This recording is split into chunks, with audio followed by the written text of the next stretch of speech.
Happy Thursday, Hebrews 9. I just want to read verses 15 to 22 today. And it might not be June 6th again. We might have to move this week, but that'll be all right. You'll understand.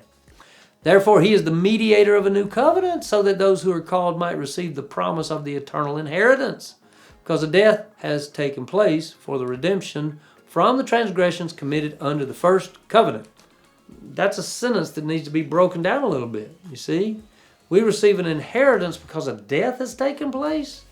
Where a will exists, the death of the one who made it must be established. For a will is valid only when people die. Since it is never in effect while the one who made it is living, that is why even the first covenant was inaugurated with blood. For when every command had been proclaimed by Moses to all the people according to the law, he took the blood of calves and goats along with water, scarlet wool, and hyssop, and sprinkled the scroll itself and all the people, saying, "This is the blood of the covenant that God has ordained for you." In the same way, he sprinkled the tabernacle and all the articles of worship with blood. According to the law, almost everything is purified with blood, and without the shedding of blood, there is no forgiveness.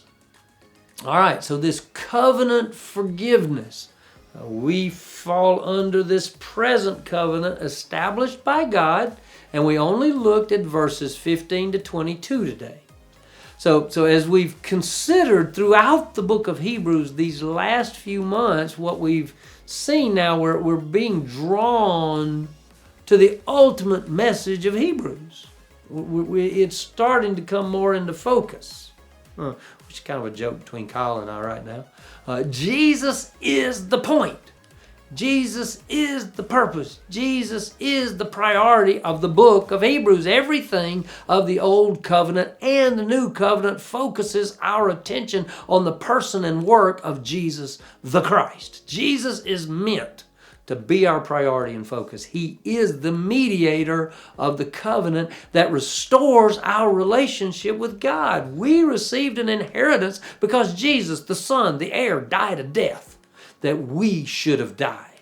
We have been forgiven our sin, past, present, future, because Jesus' sacrifice, it was a once for all time sacrifice.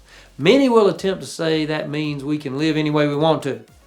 Well, let me just assure you, if we live in disregard of the God who loves us and provided for our salvation, I actually believe that points to a lack of faith or no faith at all.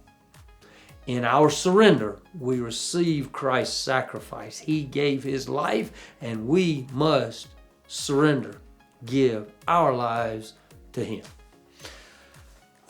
See you tomorrow.